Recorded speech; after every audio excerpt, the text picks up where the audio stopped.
Hi, welcome to ACS Composite. My name is Joseph, and today we're looking at wheels. We're really looking at the details and the flaws or the things that really bother me about it. What I have here is my final setup, and at a first glance, I'm sure you already noticed, I have a good-looking e-brake. So one of the biggest flaws or complaints on Corvettes, C8s, is the unpainted caliper or e-brake caliper on all the cars. So whether you have the optional calipers, which could come in black, red, yellow, blue, bronze now, and orange actually. So there's a whole series of powder coat. GM will always neglect to take care of the e-brake. So they offer these in a uncoated, anti-corrosion, black or gray coating on it, scratched up bolts. What we have here is our solution, which are e-brake covers stamped in steel with a very slick mounting system. We went further. We actually went ahead and painted the bolts to give you a new factory clean look. In addition to that, we have our new solution for the lug nuts, which are finally true carbon flash lug nut covers. These will stay clean and scratchless forever since they are covers. When you service the vehicle, there's a tool to remove them. We've also addressed the sunshine ring or the unpainted ring inside the wheels. So GM mounts these when they powder coat them or clear coat them. And basically we get a silver ring. In this case, we'll be showing you how to paint these to make sure that it looks completely blacked out. And my final eyesore, which has been addressed thousands of times, the cheap GM valve stem. We went ahead with a black titanium stem covers to give us a completely clean and flawless wheel setup. So if you're a show goer or you really are detail oriented, you'll really appreciate this whole setup. Now, brake covers. Keep in mind, these are designed specifically for a Stingray. So on our site, we will have the Stingray application and then the wide body cars, which include the E-Ray, the Grand Sport, the ZR1, and obviously the Z06. So when you're shopping for these on the site, be sure to check out your application guide or shop by vehicle to make sure you end up with the right product. They do look very identical, but there's minor issues or minor differences between the two. So again, make sure you check the application guide before ordering. So let's get into it and show you the different ways of installing these. We'll be addressing two ways. One is the easy method, or I think the most popular way of doing it, basically installing all these and moving on. Or if you're extremely detail oriented, we'll show you to me, the correct way of addressing the bolts, the cleanliness, and the restoration of the wheel setup. So that will guarantee you extra points at the show and those trophies at the events. So let's get into it and let's see how we get this done. The installation process of the e-brake cover is fairly simple. We'll start with the simple or normal way, if you will. So obviously the car has already been detailed and washed, so everything is clean. We've positioned it just in a way so it makes life a little easier. So I've actually positioned the wheel in a way where I get full access to the e-brake. Once you get the product, pretty simple. You got two covers, a left and a right. They are symmetric and identical, meaning there's no left or right, so there's no markings on it. You could grab either one. Well, notice there's two large holes. Obviously, this is to clear the mounting bolts. We didn't want to cover these for the simple reason that once you cover that, then it looked like a cover. So the whole idea here is to make it look like a custom painted ultra finish part that matches the car and that looks like it belongs there. The installation is very simple. Once you have the caliper cover and you figure out the orientation, it will simply slide on. The caliper cover itself is held on with these four inverted clips. And what these do is they grab the sides of the caliper itself. We have two large holes. These are clearance holes for these two large mounting bolts. And we wanted to retain that. That gives us a factory look, which was something that was very critical. We didn't want this to look like an add-on piece. Now the installation, as long as it's lined up and you're simultaneously pushing on the two extremities, you're fine. If you do lock it, you could use a small pry tool to pop it out and put it back in. So I've lined up the wheel to obviously help the installation, something you should do each side. Make sure you get the maximum clearance so you could go in easily. Line it up. Put it as parallel as possible and finally push on both ends. And there we go. The install is complete. So a very simple, I'd say a 30-second install once the car is prepped and clean. In this setup, I have the Z51 wheel with a lot of access, depending on the design. I've done these on Z06s too. I actually could get my hand inside. Just makes it a little more difficult. If all fails, you can obviously lift the car, take off the wheel, but we'll leave that for the more complex or detailed way of doing it. Next will be the lug nuts, the dreaded silver nuts. We're gonna go with obviously our carbon flash nuts, which again, the installation is as simple as it could be. We give you a whole kit. They're all pre-painted. They're the right size for the correct fit.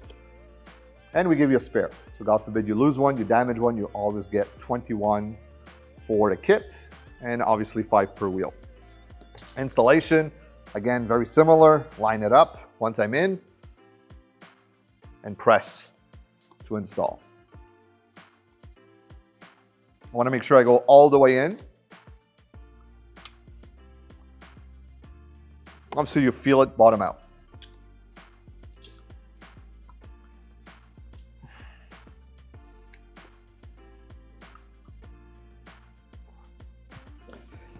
There we have it, lug nuts covered in carbon flash with a perfect match to the wheel. So I think that is probably the most gratifying thing to look at. I now feel the wheel completely looks premium. My third eyesore is a very simple one.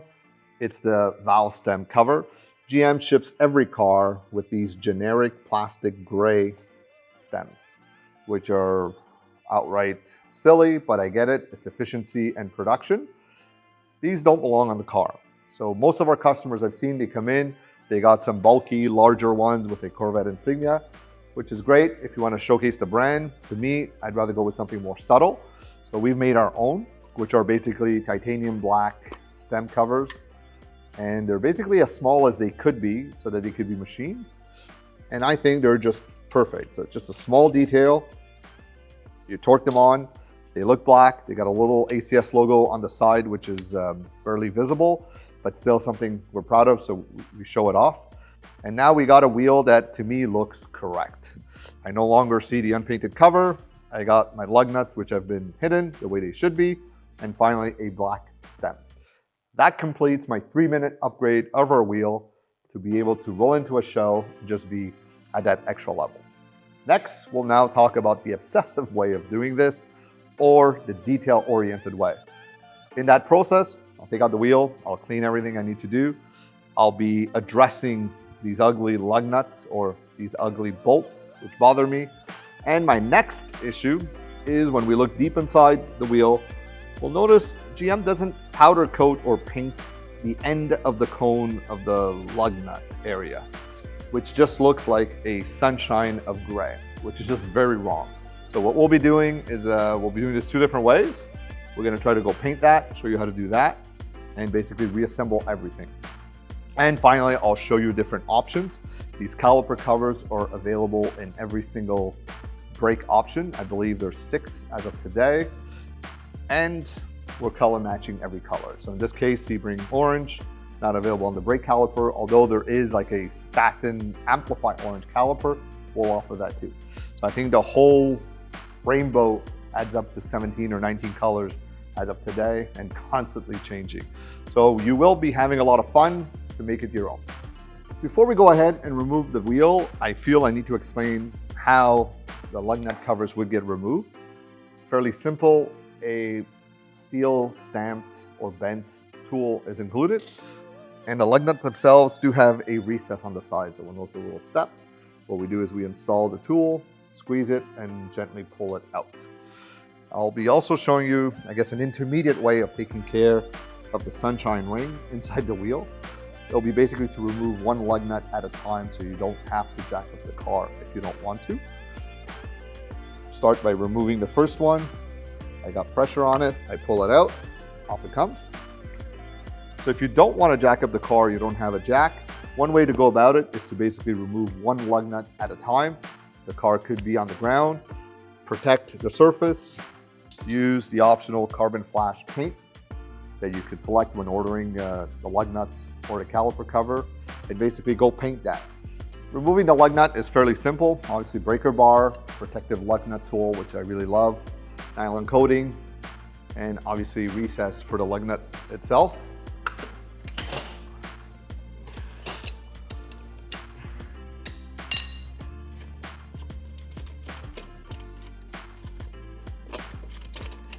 can now take a look inside. We'll notice the completely unpainted surface, and we want to go paint that. So obviously you want to make sure everything is clean.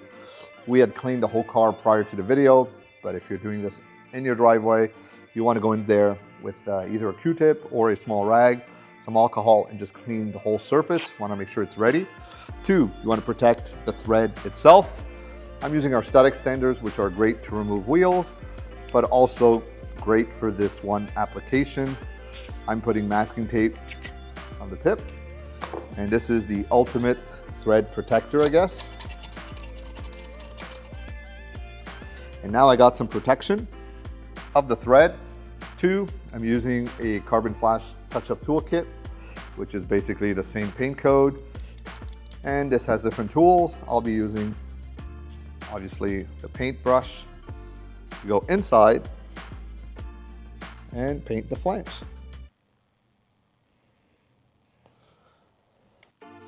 So again, not something everybody's going to want to do, but I think anybody that's detail oriented will see this and yes, it's got to be done.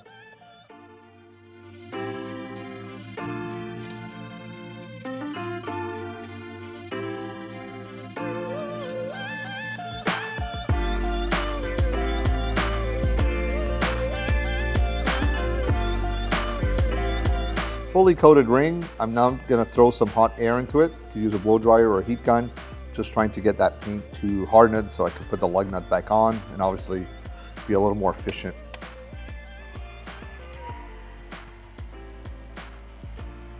"30 to 60 seconds per should do it. So it is a thin coat. All we're trying to do is to get some heat to it. Don't burn anything like your fingers or paint. And the airflow basically lets that paint harden.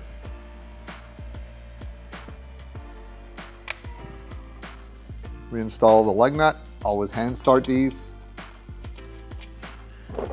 Back with my tool.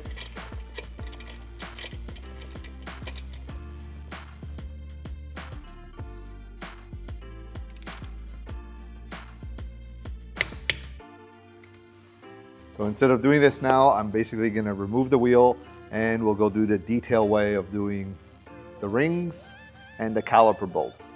Obviously, if you're going with the crazy way, a lot easier to just do it off the car. So that's what we're going to do for the other 4 lug nuts. And needless to say, everything needs to be clean and dry prior to paint. So let's get the car off the ground, wheels off the car, and let's get this done.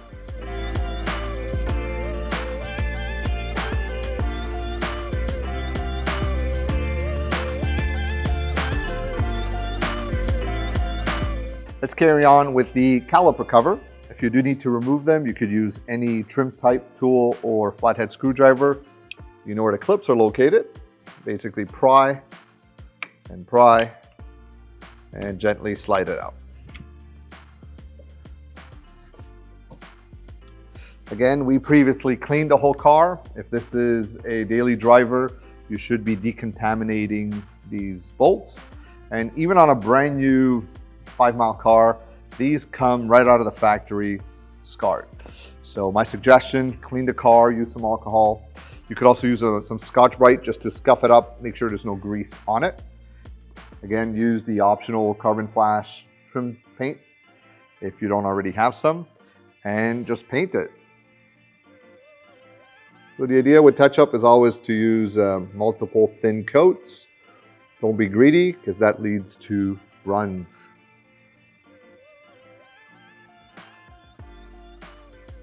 So it is possible to paint these with the wheel on. Again, depends on the style of wheels, but with all the factory ones, it is possible.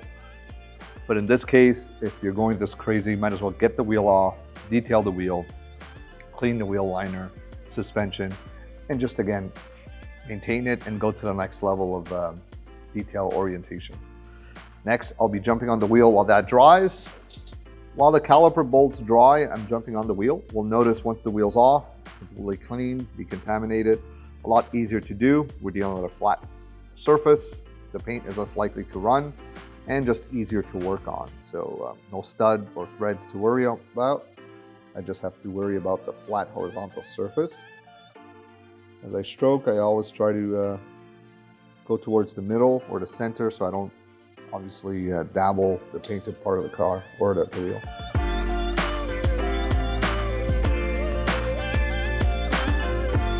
We're back to the last step. I'm reinstalling the caliper cover, and again, line up and simultaneously press it on.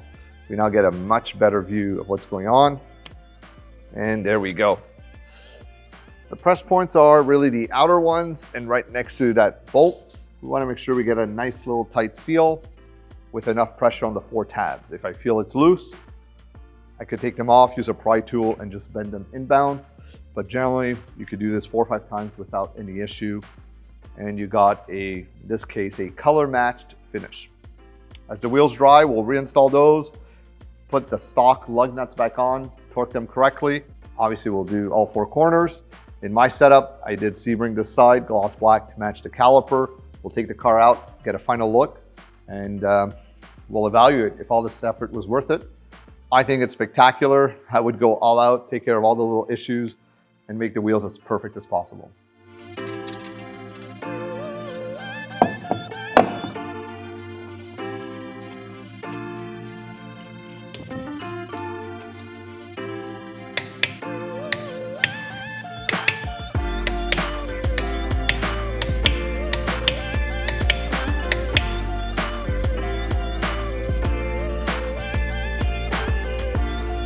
And there we have it, lug nuts, caliper, and stem, and all the blackout required to make it look absolutely perfect. I think this gives the E-Brake a whole new excitement. Never thought I'd be excited over a small detail like that, but it's been definitely something that I've been wanting to do ever since I took ownership of it.